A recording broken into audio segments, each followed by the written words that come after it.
Ceci est un livre audio autogénéré par Google. Le Canada face au terrorisme international. Copyright L'Harmattan, 2011. 5 à 7, rue de l'École Polytechnique, 75 005 Paris. http://www.librairieharmattan.com. Diffusion.harmattan@wanadoo.fr. harmattan@wanadoo.fr. ISBN 978 2 296 54 213 6. EAN 978 229 542 136. Émilie Grenier. Le Canada face au terrorisme international. Analyse d'une loi antiterroriste. L'Harmattan. Je dédie cet ouvrage à mes proches pour leur soutien indéfectible tout au long de cette aventure. PREFACE. Au printemps 2007, lorsque l'auteur nous a approchés pour l'accompagner dans ses recherches, un projet prometteur, mais très ambitieux nous était proposé. Il visait initialement une analyse comparée de plusieurs lois nationales de lutte contre le terrorisme, dans une démarche multidisciplinaire et critique. Nous estimons encore aujourd'hui que la proposition est des plus intéressantes et utiles, et espérons que l'auteur saura poursuivre sa démarche brillante, et partager le fruit de ses réflexions avec la communauté des sciences juridiques et politiques, de même qu'avec les décideurs de demain. Ce qu'elle nous propose aujourd'hui est la première étape de cette démarche. Le présent ouvrage amène le lecteur dans une réflexion analytique critique, fine et rigoureuse de la loi antiterroriste canadienne, à la recherche d'un équilibre entre d'une part, les intérêts sécuritaires de l'État et des personnes relevant du contrôle du Canada et d'autre part, les droits humains de celles-ci.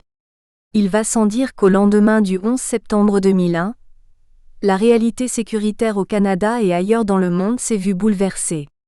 Partenaire clé des États-Unis sur le plan continental et multilatéral, le Canada se devait d'adopter une position forte et cohérente avec ses obligations internationales en matière de lutte contre le terrorisme, issues, entre autres, des résolutions du Conseil de sécurité de l'Organisation des Nations Unies et des divers traités multilatéraux en la matière, dont la Convention interaméricaine contre le terrorisme. Plusieurs ont pourtant rappelé au gouvernement canadien, tout comme aux autres, l'importance de lutter contre le terrorisme dans le respect des droits de la personne. Au Canada, cette préoccupation était d'autant plus pertinente au regard de l'histoire récente du pays qui, rappelons-le, a connu, comme plusieurs, le traumatisme des abus liés à cette lutte.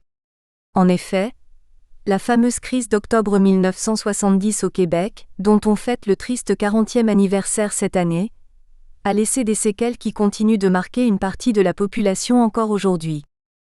La pertinence de cette réflexion s'inscrit également dans l'histoire récente des autres peuples du continent américain, qui, rappelons-le, ont lourdement payé le prix de ce type de mesures, au prix d'abus massifs et systématiques des droits humains et du terrorisme d'État opéré par plusieurs dictatures latino-américaines au nom de la lutte contre la subversion.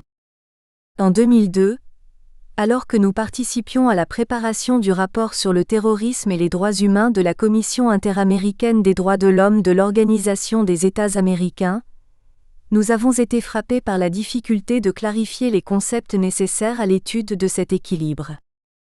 10 ans plus tard, Madame Grenier apporte un certain éclairage sur ces notions. En effet, l'auteur dépasse les études juridiques traditionnelles visant à déterminer la compatibilité des mesures gouvernementales mises en place avec les obligations de l'État canadien au regard du droit international. Elle dépasse aussi l'analyse de l'interprétation faite du cadre normatif par les instances judiciaires nationales. Elle propose en fait de revisiter l'entièreté du cadre conceptuel et analytique, par une démarche interdisciplinaire, aux confins des sciences juridiques et des sciences politiques relatives aux relations internationales. Elle suggère, entre autres, une relecture de la notion de sécurité. Il va sans dire que cette démarche est des plus pertinentes aujourd'hui, alors qu'un regard critique est posé sur les mesures adoptées au Canada pour veiller à la sécurité de l'État et des personnes sous son contrôle. Pensons à l'affaire Maher Arar, aux certificats de sécurité ou aux mesures adoptées dans le cadre du G20 à Toronto. Cette étude saura certainement alimenter la réflexion qui accompagne d'autres gouvernements, dont le gouvernement américain. Pensons aux allégations d'abus commis à la base militaire de Guantanamo, ou ailleurs. Pensons aux actions prises par le gouvernement chilien contre les chefs autochtones mapuche au nom de la lutte contre le terrorisme. Nous ne pouvons que féliciter Madame Grenier pour cet excellent ouvrage et l'encourager à poursuivre ses recherches. Bernard Duhem, professeur à la faculté de sciences politiques et de droit de l'Université du Québec à Montréal, directeur de la Clinique internationale de défense des droits humains de l'UQAM. Remerciements.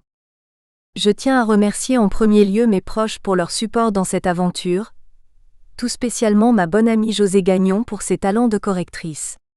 Je souhaite également adresser mes remerciements au professeur Kent Roach de l'Université de Toronto, au professeur Craig Forces de l'Université d'Ottawa, au professeur Stéphane Roussel, ainsi qu'aux professeurs Pierre Bosset, Bruce Broumol et Rémi Bachand de la Faculté de sciences politiques et de droit de l'UQAM qui m'ont fourni de précieuses informations pour la rédaction de cet ouvrage interdisciplinaire. Enfin, je tiens plus particulièrement à remercier mon directeur de mémoire, le professeur Bernard Duhem, qui a, par ses précieux commentaires et sa rigueur scientifique, rendu possible la rédaction de cet ouvrage. Liste des abréviations, sigles et acronymes. ABC Association du barreau canadien. ACPPU, Association canadienne des professeurs et professeurs d'université. ACTSA Anti-Terrorism, Crime and Security Act. Et Amnesty International. Beaucoup bureaux du Conseil privé. 4 comités contre la torture. CCDP Commission canadienne des droits de la personne. CCLA Canadian Civil Liberties Association. CCPR Comité des droits de l'homme des Nations Unies. CDPDJ, Commission des droits de la personne et des droits de la jeunesse du Québec. CERD Comité pour l'élimination de la discrimination raciale des Nations Unies. Challenge Changing Landscape of Liberty and Security in Europe. CIDH Commission interaméricaine des droits de l'homme. CIEM Centre intégré d'évaluation des menaces. CLS Critical Legal Studies. CSILC Coalition pour la surveillance internationale des libertés civiles. CSNU Conseil de sécurité des Nations Unies. ELISE European Liberty and Security. ERAR Examen des risques avec renvoi. GRC Gendarmerie royale du Canada. J2 Renseignement militaire. LAT Loi antiterroriste canadienne. LIPR Loi sur l'immigration et la protection des réfugiés. LPC Loi sur la preuve au Canada. NU Nations Unies. OE accent aigu A Organisation des États américains. ONG Organisation non gouvernementale. PIDCP Pacte international relatif aux droits civils et politiques. PNUD Programme des Nations Unies pour le développement. RI Relations internationales. SCRS Service canadien du renseignement de sécurité SPPCC, Ministère de la Sécurité publique et de la Protection civile. Introduction. Le 11 septembre 2001, 3 avions de ligne sont projetés contre des immeubles hautement symboliques. Les tours jumelles du World Trade Center à Manhattan, New York, et le Pentagone à Washington. De ces attaques ont résulté environ 2996 morts et plusieurs milliers de personnes blessées. Ce n'est toutefois pas l'ampleur de ces dommages et pertes physiques qui a attiré notre attention sur de tels attentats terroristes, mais plutôt les répercussions au niveau politique et juridique dépassant les frontières américaines qu'eurent ces événements. Notamment, les attaques terroristes lancées le 11 septembre 2001 sur des cibles américaines semblent avoir transformé notre perception de la sécurité maintenant, dominée par le sentiment d'une menace provenant surtout du terrorisme transnational. Dans le cadre d'une nouvelle lutte globale contre le terrorisme 3, la menace du terrorisme international et les façons de le combattre sont ainsi devenues, depuis ces événements, un centre majeur de préoccupation à la fois sur les scènes politiques nationales et internationales. Dès lors, Cette nouvelle lutte globale contre le terrorisme a posé d'importants dilemmes tant éthiques, politiques que juridiques. Dans ce climat post-11 septembre, de nombreux États n'auraient effectivement pas hésité à affirmer fortement la primauté de la sécurité sur certaines de leurs obligations internationales relatives aux droits de l'homme. Reprenant les propos de Mary Robinson, haut-commissaire des Nations Unies aux droits de l'homme à l'époque, This is a difficult time for human rights 4. À cet égard, nous avons choisi de circonscrire notre réflexion à la question du terrorisme, de cette nouvelle lutte globale contre le terrorisme, et les questions éthiques et juridiques entourant notamment ses impacts sur les droits humains. Nous avons décidé de nous pencher plus particulièrement sur les dilemmes se rattachant au compromis entre d'un côté, la notion de sécurité face à la menace terroriste et de l'autre, le respect des droits et libertés fondamentaux de l'individu. Il serait effectivement largement supposé au niveau politique et même juridique que nous vivons, depuis le 11 septembre 2001, au milieu d'un conflit entre les droits de l'homme et les exigences de sécurité, et que la façon la plus juste et appropriée de régler ce conflit est de parvenir à un équilibre entre les deux types d'intérêts. 5. La situation du Canada face à cet important dilemme international nous intéresse plus particulièrement, d'autant plus que les cas d'actualité concernant la déportation de Maher Arar, ainsi que la détention dans des conditions inhumaines en pays étranger d'Abdullah al-Malki, d'Ahmad Abou el-Mahati et de Moyed Noureddin semblent démontrer que les mesures antiterroristes utilisées au sein même de notre pays peuvent avoir une incidence négative sur les droits et libertés des citoyens canadiens. 6. De ce fait, nous croyons qu'il est extrêmement important de se pencher avec attention sur cette question qui nous touche de près, et d'analyser la façon dont le Canada fait face au dilemme du contre-terrorisme 7 lié à cette question d'équilibre à atteindre entre sécurité et droits et libertés individuelles dans l'application de mesures antiterroristes. Au sein de la présente analyse, nos objectifs sont donc, dans un premier temps, d'étudier les interprétations judiciaires apportées aux dispositions les plus problématiques de la loi antiterroriste 8 canadienne, ci-après LAT, en matière de droits humains pour ensuite tenter de remettre en question celles portant sur les notions de sécurité face à la menace terroriste, de sécurité nationale, de l'équilibre à atteindre entre ces concepts et certains droits humains, dans la mesure où ces notions sont floues et difficiles à définir, à l'aide de conceptualisations différentes contenues dans des disciplines connexes au droit telles que les relations internationales 9, ci-après RI. Cet ouvrage est divisé en 3 grandes sections. La première section consiste à présenter en détail la problématique au niveau international reliée à ce dilemme de l'équilibre entre les impératifs de la sécurité et les droits humains, soulevé par la nouvelle lutte globale contre le terrorisme, ainsi que le cadre conceptuel et la méthodologie interdisciplinaire choisis pour répondre aux interrogations formulées lors de la présentation de la problématique. Afin d'étudier la position plus particulière du Canada face à ce dilemme, la deuxième section porte sur l'analyse des interprétations judiciaires des dispositions de la LAT en apparence plus problématiques en matière de droits humains. Enfin, dans le but de redéfinir cette notion d'équilibre entre sécurité et droits humains par une meilleure détermination des concepts en jeu, nous avons, au sein de la troisième section, engagé un débat critique concernant ces interprétations judiciaires liées à l'argumentaire de la sécurité. À cette fin, nous avons étudié les définitions données des concepts de sécurité, plus particulièrement de sécurité nationale, au Canada en procédant par la suite à une analyse interdisciplinaire critique de ces définitions à l'aide des études critiques de sécurité (ENRI).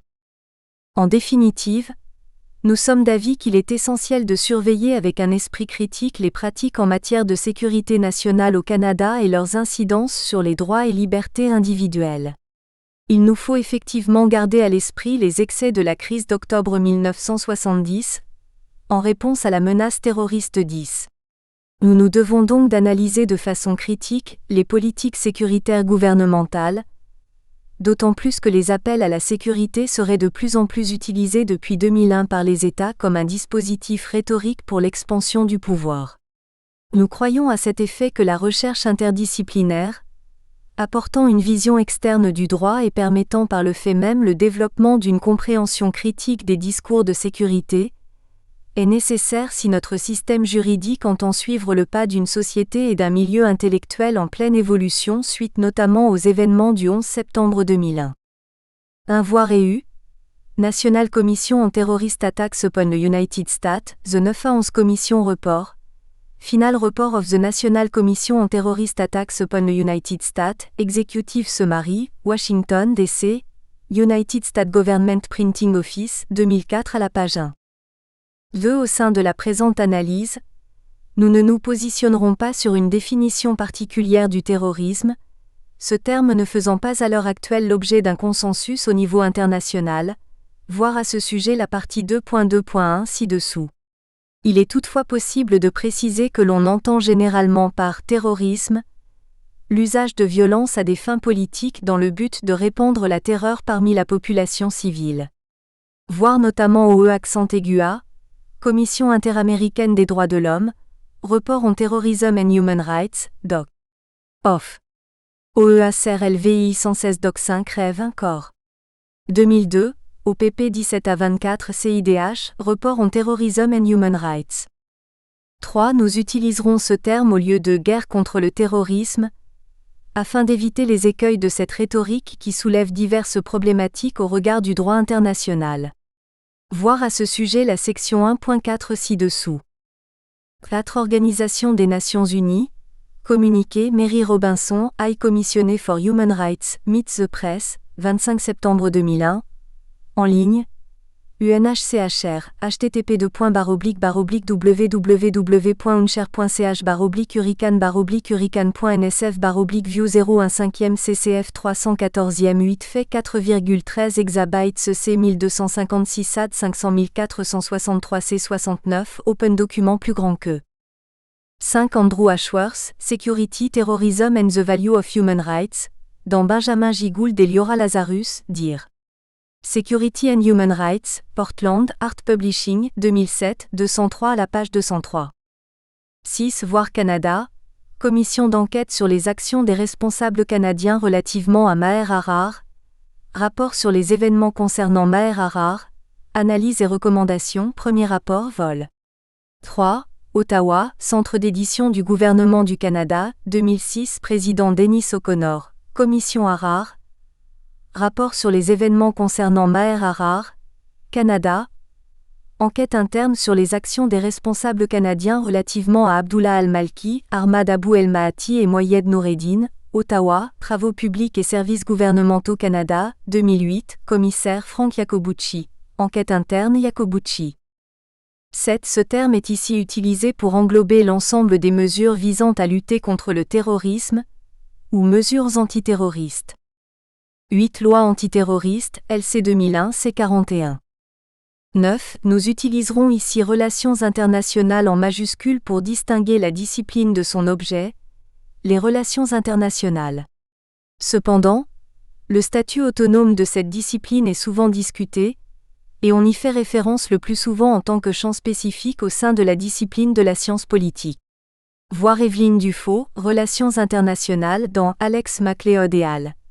Dire, Relations internationales, Théorie et concept, Outremont, Athéna édition, 2002 160 à la page 161. 10. Voir. À ce sujet Canada, commission d'enquête sur certaines activités de la Gendarmerie royale du Canada, la liberté et la sécurité devant la loi. Deuxième rapport, volume 1, Ottawa, Approvisionnement et Services Canada, 1981, président D.C. MacDonald, à la page 103 et S. Commission MacDonald, la liberté et la sécurité. À cet égard, la Commission a conclu que des membres de la Gendarmerie royale du Canada, GRC, s'étaient livrés à des actes non autorisés ou prévus par la loi, ayant du mal à distinguer, dans le sillage de la crise d'octobre 1970, les actes de dissidence légitime du terrorisme. Chapitre 1 Le dilemme THIQUE et juridique du contre-terrorisme, EQUILIBRE entre sécurité et droits humains. Nos objectifs, à travers le présent chapitre, sont ainsi d'exposer, dans un premier temps, les principaux problèmes éthiques et juridiques soulevés par la nouvelle lutte globale contre le terrorisme, afin d'étudier, dans un deuxième temps, la position plus particulière du Canada face à cette situation, notamment en ce qui a trait à la mise en application de la loi antiterroriste canadienne, ci-après lat.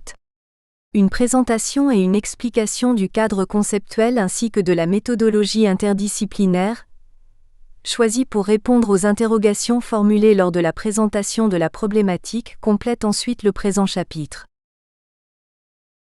1.1 Problématique et questions de recherche.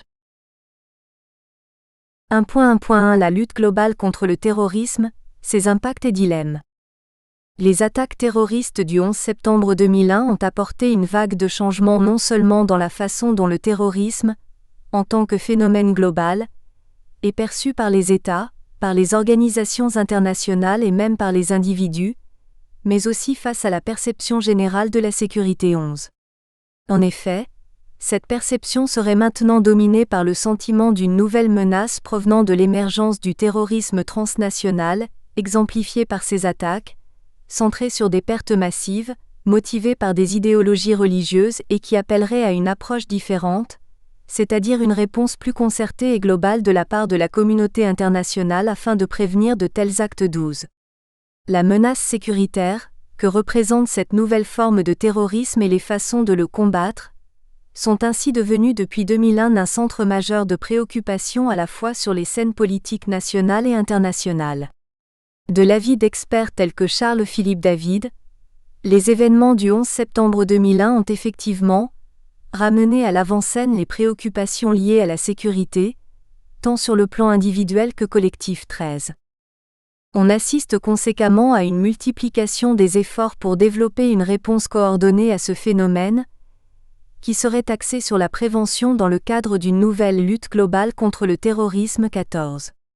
Il en est ainsi, d'autant plus que le terrorisme est maintenant considéré par les Nations Unies, ci-après NU, et ses États membres comme une des plus sérieuses menaces à la paix et à la sécurité internationale 15. Ces événements représentent donc un certain tournant pour la sécurité des sociétés développées, ayant donné lieu à un nouvel environnement sécuritaire auquel la communauté internationale dans son ensemble a dû répondre 16. En effet, aucun État ne serait dorénavant à l'abri de telles attaques terroristes, les sociétés démocratiques ouvertes et technologiquement avancées y étant particulièrement vulnérables 17. Depuis le 11 septembre 2001, le sentiment d'insécurité et la tendance au réalignement politique vers des préoccupations sécuritaires se seraient ainsi grandement développés. Ce nouvel environnement sécuritaire et particulièrement la mise en œuvre par les États de cette lutte antiterroriste globale, au niveau national, laisse toutefois sceptiques plusieurs organisations non gouvernementales, ci-après ONG, et organes d'organisations internationales chargés du respect des droits de l'homme, par rapport aux impacts de telles mesures antiterroristes sur certains droits humains et libertés fondamentales 18. En effet, les réponses au terrorisme, depuis les événements du 11 septembre 2001, souvent prises avec un sentiment de panique et d'urgence, ont pour la plupart été dramatiques, entraînant de graves incidences sur le droit international dont le droit relatif aux droits de l'homme. C'est entre autres l'avis de Mme Kalliopi Koufa, ancienne rapporteuse spéciale sur le terrorisme et droits de l'homme de la sous-commission de la promotion et de la protection des droits de l'homme d'ONU, procédure spéciale maintenant prise en charge par le Conseil des droits de l'homme 19. Par exemple, par rapport aux droits de l'homme, Mme Koufa soulève le fait que les États, en tentant d'assurer leur sécurité et celle de leurs citoyens, réagissent trop souvent de façon excessive à la menace du terrorisme et semblent glisser vers la répression et la violation de certains droits humains, non seulement des terroristes, mais aussi du reste de la société dont les droits et libertés peuvent être limités au cours de la recherche et de la condamnation de terroristes 20. La sous-commission de la promotion et de la protection des droits de l'homme d'ONU avait d'ailleurs présenté, dans sa résolution 2003-15e, les principaux effets des mesures de lutte contre le terrorisme prises depuis 2001 sur la jouissance des droits de l'homme, soit entre autres l'existence de lois et pratiques discriminatoires dans l'administration de la justice, visant en particulier les non-ressortissants ainsi qu'elles atteintes, dans la lutte des États contre le terrorisme, au droit à la liberté et à la sûreté, à la liberté de circulation, au droit à un procès équitable, au droit à l'intimité de la vie privée et aux libertés d'expression, de religion et d'association 21. Actuellement, Il est même question du double impact du terrorisme sur les droits humains. En effet, l'acte de terrorisme aurait d'une part ce que l'on appelle un effet direct, étant en lui-même une violation pure et simple des droits de l'homme, et en tout premier lieu du droit à la vie et à l'intégrité physique 22. D'autre part, il aurait un effet indirect sur les droits de l'homme, car de par sa violence destructrice qui engendre l'angoisse et l'anxiété parmi la population, le terrorisme incite les États à prendre des mesures répressives qui trop souvent s'affranchissent dans une large ou une moindre mesure des droits de l'homme 23. D'ailleurs, le choc politique causé par les attaques terroristes du 11 septembre 2001 a amené les membres du Conseil de sécurité des NU, ci-après CSNU, à prendre rapidement des mesures sécuritaires sans précédent afin de prévenir la répétition de tels actes à travers notamment l'adoption de la résolution 1373 sous le chapitre 7 de la Charte des Nations Unies 24. Cette résolution énonce une série d'actions que doivent entreprendre les États au niveau national, dont l'incrimination du terrorisme et de son financement afin de prévenir et combattre ce phénomène, et ainsi assurer la sécurité et la paix internationale, mais omet de rappeler de façon générale aux États que ces actions se doivent d'être menées en conformité avec leurs obligations en matière de droits humains 25, contrairement à des autres instruments tels que la Convention interaméricaine contre le terrorisme 26. Cette situation problématique aurait engendré un sentiment d'impunité au sein de certains États qui ont, sous cette résolution, adopté des plans antiterroristes et des mesures législatives au niveau national qui ne se conforment pas à leurs obligations en matière de droits humains 27. Certains gouvernements auraient par exemple évoqué leurs obligations sous l'égide des NU en matière de contre-terrorisme, pour justifier certaines campagnes de répression contre des opposants politiques, des séparatistes et des groupes religieux 28. Devant cette situation alarmante, plusieurs organes et hauts représentants des NU ont rappelé l'importance du respect du droit international des droits de la personne dans la lutte contre le terrorisme 29. La Commission interaméricaine des droits de l'homme, ci-après CIDH, a par ailleurs effectué un rapport exhaustif sur la question, analysant et détaillant les principales obligations internationales des États en matière de droits humains dans le contexte de la lutte contre le terrorisme afin d'assister ces derniers dans l'adoption et l'application de telles mesures 30. Il semble qu'il y ait désormais un consensus international sur le fait que la violation des droits de l'homme dans le cadre de la lutte globale contre le terrorisme soit contre-productive 31. Ainsi, la sécurité ne saurait être assurée au détriment des droits de l'homme 32. Nous assistons donc, depuis 2001 à un débat important au niveau international entourant les notions de contre-terrorisme, de droits humains et de sécurité. Prompted by the urgency of our times, how are we to protect freedom through security without denying its essence by violating human rights? 33. Selon Madame Kalliopi Koufa, les problèmes éthiques et juridiques entourant le contre-terrorisme sont ainsi devenus depuis 2001 des préoccupations mondiales 34. Nous avons choisi de nous pencher sur ce principal dilemme du contre-terrorisme, se rattachant au compromis, trade-offs, souvent perçus comme inévitables entre d'un côté la notion de sécurité, soit le droit et même le devoir des États de se défendre contre le terrorisme et de prendre les mesures nécessaires pour assurer leur intégrité, leur sécurité et celle de leur population et de l'autre, le respect des droits et libertés fondamentaux de l'individu dans l'application de ces mesures 35. Autrement dit, comment trouver un nécessaire équilibre dans le respect de l'état de droit pour composer avec la répression du terrorisme et la garantie de la sécurité nationale et internationale d'un côté, et la protection et le respect des droits de l'homme de l'autre? Cette question d'équilibre à atteindre se retrouverait effectivement, selon Madame Koufa, au regard de la plupart des droits civils et politiques individuels que la lutte globale contre le terrorisme mettrait en péril 36. Ainsi, avec les événements du 11 septembre 2001, le conflit entre les exigences constitutionnelles de protection des libertés et les appels à un resserrement des mesures sécuritaires est apparu au grand jour. Since 9/11 the word security and human rights have, in the collective imagination, now come to connote en almost insuperable opposition 37. Il en résulte donc, sur le plan politique, un changement de paradigme de la liberté vers la sécurité 38. Le Canada n'échapperait pas à cette situation. La ministre de la Justice du Canada à l'époque, Anne McLellan, a d'ailleurs déclaré publiquement, lors de l'annonce de l'adoption de nouvelles mesures antiterroristes en octobre 2001, que les attaques du 11 septembre avaient modifié la balance entre droit individuel et sécurité collective 39. Une telle déclaration jumelée aux conclusions de la commission d'enquête sur les actions des responsables canadiens relativement à Maher Arar, ci-après commission Arar, ainsi qu'aux conclusions de L', enquête interne relative à Al-Malki, Abou El-Mahati et Noureddine, démontrant notamment que les mesures antiterroristes utilisées au sein même de notre pays peuvent avoir une incidence négative sur les droits et libertés des Canadiens 40, nous ont poussé à étudier plus particulièrement les actions entreprises par le Canada en matière de contre-terrorisme, voire art. 1.1.2. Ainsi, pendant les mois qui ont immédiatement suivi la crise, soit de septembre à décembre 2001, le choc étant encore très vif et le sentiment d'urgence très aigu, le Canada, par l'intermédiaire du nouveau comité ad hoc du cabinet sur la sécurité publique et la lutte contre le terrorisme, a élaboré rapidement une première vague de politiques et mesures cherchant à répondre et prévenir les attaques terroristes de L'. Ampleur du 11 septembre 2001 dans le cadre de la stratégie antiterroriste globale du Canada 41.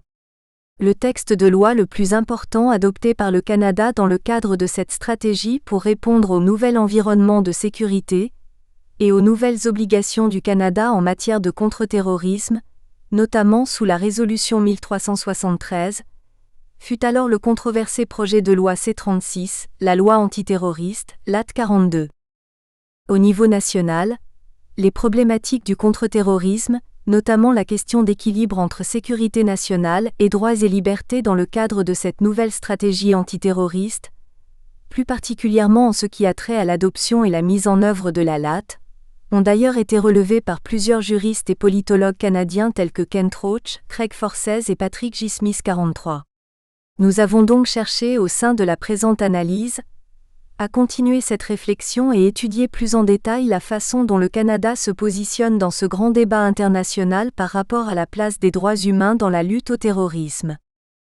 Plus particulièrement, nous nous sommes penchés sur la façon suivant laquelle le Canada fait face à cette question d'équilibre à atteindre entre sécurité et droits et libertés individuelles dans l'application de mesures antiterroristes telles que la LAT. Nous avons notamment analysé la façon dont certaines dispositions de cette législation qui sont plus problématiques en matière de droits humains ont été interprétées d'un point de vue judiciaire.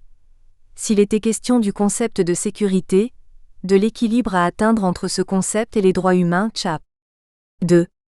Ceci nous a alors permis de procéder à une analyse critique du discours sécuritaire se rapportant à ces interprétations, le concept de sécurité étant flou et difficile à définir, chap. 3. Dans un premier temps, chap 2, nous avons donc analysé les principaux enjeux problématiques de la LAT au regard des obligations internationales en matière de droits humains du Canada. Dans la mesure où furent identifiés certains enjeux problématiques, nous nous sommes alors concentrés sur les interprétations apportées à cette législation par les instances judiciaires canadiennes, en ce qui a trait notamment au dilemme du contre-terrorisme explicité ci-haut, équilibre entre sécurité et droits humains. Nous avons ensuite voulu contraster l'approche adoptée au niveau national par les instances judiciaires canadiennes, avec les décisions des instances internationales relatives au Canada portant sur la question du contre-terrorisme, AR. 2.3.4. Nous nous sommes également demandé s'il était question de suspension ou de limitation de facto ou de jure des droits de l'homme, prévus par plusieurs instruments internationaux et régionaux 44. En effet, est-il possible que depuis le 11 septembre 2001, nous nous trouvions dans une situation quasi perpétuelle d'urgence ou d'exception, une situation radicalement nouvelle dont nous ne pouvons identifier la fin en raison de la nature même de la nouvelle menace du terrorisme transnational, qui justifierait ces suspensions ou limitations afin de concilier les droits de la personne avec les droits comparables de la communauté ou de la nation au sens large 45 ? Finalement, une attention plus particulière a été portée aux termes de sécurité et de sécurité nationale, dans la mesure où ces notions furent mises en balance par les tribunaux canadiens afin d'interpréter certaines atteintes aux droits et libertés de l'individu dans l'application de la LAT. Nous avons effectivement choisi d'ouvrir un débat sur ces concepts qui nous semblent flous, plus particulièrement le concept de sécurité nationale, la sécurité de qui, de quoi. La façon dont ces concepts sont définis en droit canadien et au sein de la politique canadienne a alors été analysée pour ensuite comparer ces définitions aux autres conceptualisations contenues en RI, et ainsi possiblement redéfinir cette notion d'équilibre à travers une meilleure détermination des concepts en jeu, chap. 3. Les notions de sécurité contenues dans les études critiques de sécurité en RI furent particulièrement intéressantes aux fins de cette analyse interdisciplinaire, puisqu'elles sont centrées sur l'être humain plutôt que sur des entités collectives abstraites telles que l'État, la société ou la nation, au nom desquelles on cherche habituellement à limiter certains droits et libertés civiles. 46. 1.1.2 La situation du Canada face au dilemme du contre-terrorisme. Nous avons cerné les questions de recherche suivantes auxquelles nous avons cherché à répondre au sein de la présente réflexion. Dans un premier temps, nous nous sommes demandé comment, dans la mesure où sont identifiés certains enjeux problématiques de la LAT au regard des obligations internationales du Canada en matière de droits humains, cette législation était-elle interprétée d'un point de vue judiciaire ? C'est-à-dire, comment les tribunaux canadiens ont-ils motivé et interprété la LAT et ses dispositions problématiques ? Parle-t-on du concept de sécurité, plus particulièrement de sécurité nationale ? Que contient la LAT à ce sujet ? Nous avons donc cherché à voir s'il était question en général du dilemme du contre-terrorisme, abordé si haut, c'est-à-dire de l'équilibre à atteindre entre sécurité et droits et libertés individuelles. Ensuite, dans la mesure où les concepts de sécurité et de sécurité nationale ont été utilisés pour motiver certaines atteintes aux droits humains, c'est-à-dire certaines dispositions problématiques de la LAT, nous avons tenté de faire ressortir la façon dont ces concepts ont été abordés et définis en droit canadien et par le gouvernement. La sécurité de qui ou de quoi parle-t-on ? Finalement, nous avons cherché à analyser ces définitions à la lumière d'autres conceptualisations de la sécurité nationale, Henry, qui pourrait apporter aux définitions données par les tribunaux et le gouvernement canadien un éclairage différent afin de nous permettre de mieux définir la notion d'équilibre à atteindre entre ces concepts et certains droits humains. 1.2 Synthèse des connaissances concernant la LAT.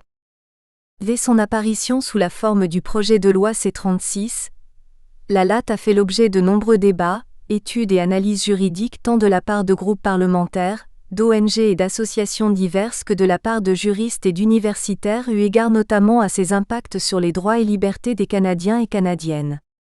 Ce projet de loi modifiant entre autres, le Code criminel, la loi sur les secrets officiels, rebaptisée loi sur la protection de l'information, et la loi sur la preuve au Canada, en vue de combattre le terrorisme, 47 a d'abord été présenté au Parlement le 15 octobre 2001 et est entré en vigueur à la suite d'intenses débats tant au Sénat qu'à la Chambre des communes et des importants amendements, le 24 décembre 2001.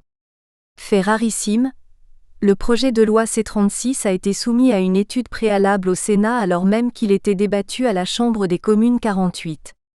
Dans le cadre de ces débats parlementaires, plusieurs ONG, associations et organes nationaux de protection des droits et libertés civiles dont l'Association du barreau canadien, ci-après l'ABC, et la Commission des droits de la personne et des droits de la jeunesse du Québec, CDPDJ, ont donc présenté des analyses de ce texte de loi au regard notamment de la Charte canadienne des droits et libertés 49, ci-après Charte canadienne, afin d'éclairer le gouvernement sur les modifications législatives à apporter. 50. Une des principales critiques et recommandations contenues dans ces études a trait au fait que l'adoption accélérée de ce projet de loi, qui prescrit toute une gamme de pouvoirs extraordinaires, risquant de porter atteinte aux droits et libertés fondamentaux des Canadiens, aurait dû être obligatoirement assortie d'une disposition de temporisation limitant dans le temps ces restrictions. 51. Dans son rapport, l'ABC a par ailleurs soulevé la nécessité pour le gouvernement de réaliser l'équilibre délicat entre la sécurité publique et les libertés individuelles, sans toutefois indiquer la nature de cet équilibre. 52.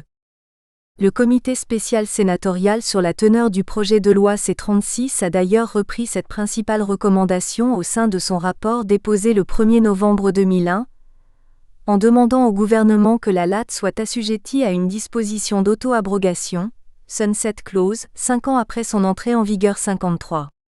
Cette demande ainsi que celle formulée entre autres par l'honorable Irwin Cotler, député fédéral canadien à l'époque ensuite assermenté en 2003 en tant que ministre de la Justice, concernant l'introduction d'une disposition de non-discrimination au sein de la LAT, de manière à rappeler l'importance de ce principe dans une société libre et démocratique, n'ont cependant pas été retenues par le gouvernement 54 alors que d'autres recommandations ont été incluses dans le projet de loi.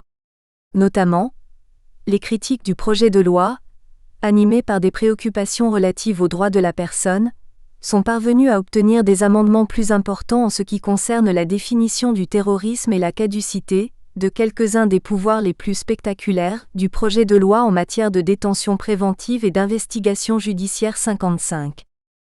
Au cœur de l'ensemble de ce débat initial sur le projet de loi C-36, on retrouve diverses préoccupations, notamment la nécessité de la LAT, la définition des activités terroristes devant être assujetties au droit pénal et aux sanctions prévues par cette législation, la formulation de la sécurité dans le contexte des droits de la personne au terme de la LAT, certaines conditions considérées comme draconiennes et la question du statut d'une telle loi comme loi permanente ou loi temporaire 56.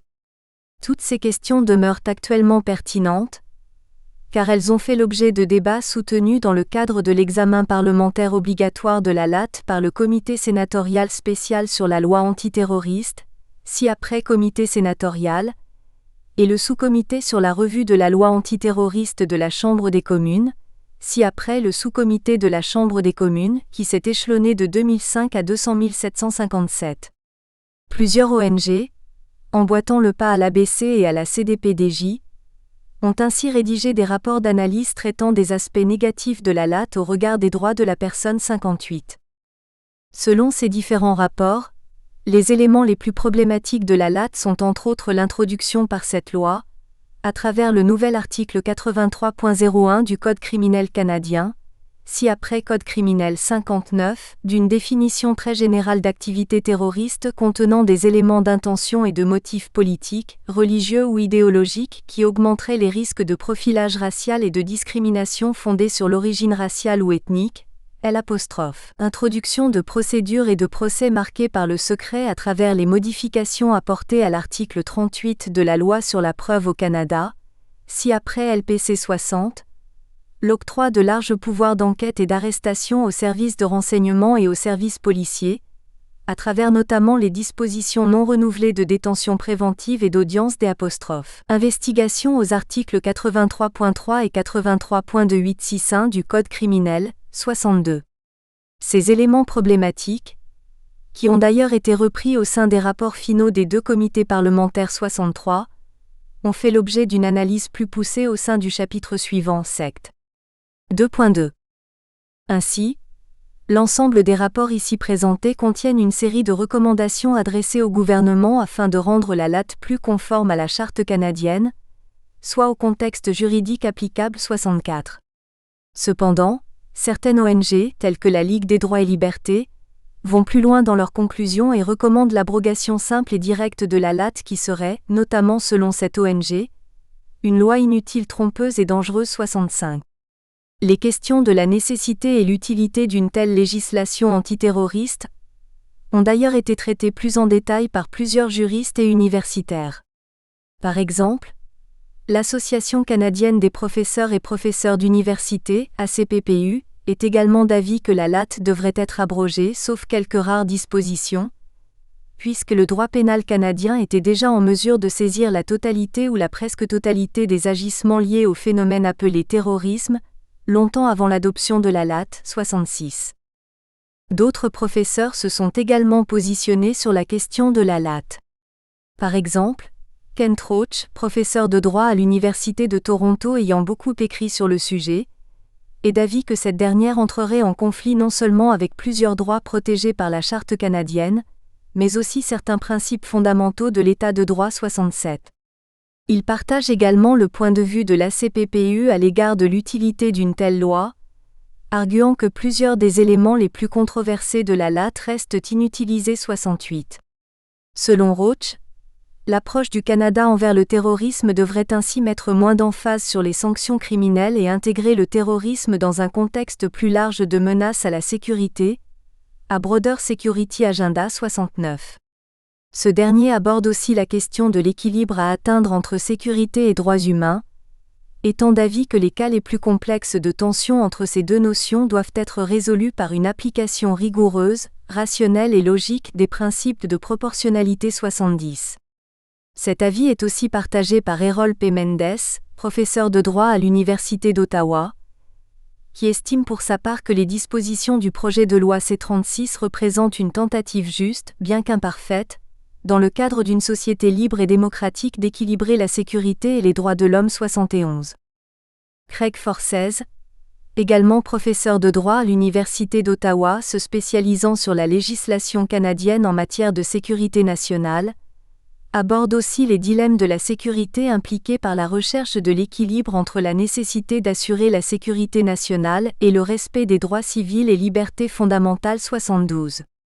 Il expose ainsi deux des principales doctrines juridiques reliées à ce sujet, soit la doctrine qui considère la notion de la sécurité comme étant le fondement des droits humains, Security as a Foundation for Rights 73, et l'autre doctrine opposée qui considère les droits humains comme étant le fondement de la sécurité, Rights as a Foundation for Security 74.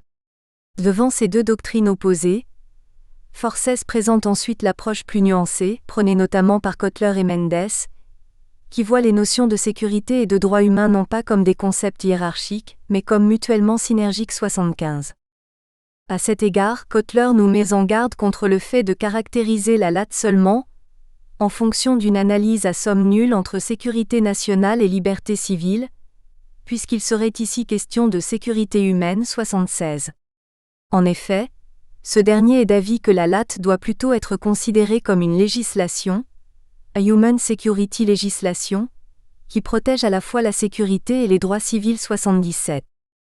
Enfin, les aspects plus politiques entourant cette question d'équilibre et la façon dont le gouvernement utiliserait cette rhétorique dans le cadre de la LAT ont été étudiés par Patrick J. Smith, professeur de sciences politiques à l'Université Simon Fraser et directeur du Institute of Governance Studies, qui est d'avis que depuis le 11 septembre 2001 et les efforts législatifs du Canada pour contrer le terrorisme, l'équilibre délicat entre droits humains et sécurité n'a pas été maintenu 78. D'ailleurs, au niveau national, bien que ne se positionnant pas sur le respect ou non de cet équilibre, il est à noter que les rapports parlementaires susmentionnés ont traité à plusieurs reprises de la nécessité pour le gouvernement de mettre en balance, dans l'application de la LAT, d'un côté les exigences en matière de sécurité nationale et de l'autre, les droits et libertés de l'individu 79. Sur cette question, le livre de l'actuel chef du Parti libéral du Canada et ancien professeur de droit de l'Université Harvard, Mikhail Ignatieff, The Lesser Evil, Political Ethics in an Age of Terror, est très révélateur 80. Ce dernier tente effectivement de réconcilier ce qu'il qualifie du réalisme nécessaire pour combattre le terrorisme et l'idéalisme de nos valeurs démocratiques à travers une éthique de l'équilibre, Ethics of Balance. En Ethics of Balance cannot privilege rights above all, or dignity above all, or public safety above all. They are all important principles, all must be weighed in the balance equally 81. 1.3 Cadre théorique, les études de sécurité Henry. On peut voir à travers cette courte revue de la littérature que plusieurs analyses juridiques de type positiviste de la LAT ont déjà été produites, cherchant prioritairement à rendre compte du phénomène juridique en soi, c'est-à-dire d'analyser la validité interne, la légalité, de la LAT selon le contexte juridique applicable, soit le droit positif tel que la Charte canadienne 82. Nous avons donc voulu pousser notre réflexion au-delà de ces analyses internes du droit, en utilisant un cadre théorique externe à ce domaine, les études de sécurité, sous-champ de la discipline d'Erie, ayant émergé vers la fin des années 194-1083. Notre choix s'est arrêté sur ce type de cadre conceptuel puisqu'il nous permet d'expliquer plus en détail les interprétations judiciaires données à la LAT, qui se rapportent au concept de sécurité et de sécurité nationale, en tenant compte du contexte politique lié à la définition de ces concepts 84. Dans la mesure où il est question de trouver un équilibre entre la sécurité nationale et certains droits humains, nous croyons effectivement qu'il est primordial de bien cerner et comprendre ce que l'on entend par sécurité et par sécurité nationale, selon les cas. Ceci est d'autant plus nécessaire que les organismes et auteurs mentionnés ci-haut qui abordent cette question ne définissent pas clairement la notion d'équilibre ni les concepts qui y sont en jeu. Ainsi, devant ces termes qui demeurent flous et qui pourraient avoir certaines répercussions sur la pleine jouissance des droits humains dans le cadre de l'application de la LAT, nous avons choisi d'utiliser les études de sécurité en RI, plus particulièrement les études critiques de sécurité, afin de mieux comprendre et possiblement redéfinir cette notion d'équilibre par une meilleure détermination des concepts en jeu. Chap. 3. Les études de sécurité sont effectivement intéressantes aux fins de notre réflexion, dans la mesure où ces théories font ressortir les difficultés et les aspects problématiques reliés à la définition de la sécurité et de l'insécurité, de ce que constituent les enjeux de la sécurité pour un État donné, et les conséquences politiques, éthiques et sociales reliées à cette définition. Les tenants des différentes approches théoriques faisant partie de ce sous-champ des RI ont effectivement en commun une série de questions clés auxquelles ils doivent répondre, implicitement ou explicitement, qui permettent de mieux cerner le concept de sécurité, soit quelle est la nature de l'insécurité? À quel objet la sécurité fait-elle référence? Qui est le sujet de la sécurité? Quand? Comment et pourquoi une question devient-elle un enjeu de sécurité? Quelles sont les conséquences politiques, sociales et éthiques d'une décision de considérer un phénomène comme un enjeu de sécurité? 85. Il existe donc de multiples conceptions en RI du concept de sécurité qui se distinguent par les réponses parfois très différentes données à ces questions, le concept de sécurité étant devenu un champ de bataille en et de lui-même. 86. Il semble toutefois possible de départager les divers courants qui constituent le domaine des études de sécurité en 3 sous-catégories, soit 1. Les approches traditionnelles dont l'objet principal est la sécurité nationale des États, mise en péril par des menaces essentiellement militaires. 2. Les approches qui plaident en faveur d'un élargissement de ce concept pour prendre en compte de nouvelles menaces ayant émergé dans divers secteurs de la vie sociale. 3. Les positions critiques tendant plus radicalement vers la reconceptualisation de l'objet référent de la sécurité qui se traduit par l'accent mis sur la sécurité des individus plutôt que de l'État, ainsi que par la reconnaissance de la nature construite des menaces. 87. Il est donc intéressant et important de voir comment les définitions, s'il existe des définitions claires, de la sécurité et de la sécurité nationale, formulées par le gouvernement et les tribunaux canadiens, notamment par rapport à la LAT, se situent face à ces sous-catégories, plus particulièrement face à la dernière catégorie sur laquelle nous avons choisi de nous concentrer. 1.3. Insécurité nationale, approche traditionnelle. Cette question est d'autant plus intéressante si l'on considère le fait que le concept de sécurité nationale est à différencier du concept plus large de sécurité, puisqu'il est associé aux approches traditionnelles des études de sécurité, ce qui implique une préoccupation unique pour la préservation des États, de leur souveraineté, de leurs intérêts nationaux ou de leurs frontières territoriales. 88. Selon ces approches traditionnelles qui ont adopté une épistémologie empiriste positiviste, les menaces à la sécurité sont alors identifiables, mesurables et objectives visant essentiellement la survie, la sécurité de l'État. 89. Pendant longtemps, les études de sécurité ont ainsi été influencées par une vision réaliste qui réduit la sécurité à des problèmes empiriques politico-militaires, et au champ des études de la défense et de la stratégie. 90. Le terme sécurité nationale signifierait donc, selon ces approches traditionnelles, que les institutions politiques, le territoire et la population qui forment l'État sont désignés comme les éléments à protéger en priorité contre toute menace, et en particulier contre toute menace militaire. The Security of Sovereign State from the Threat of Aggression. 91.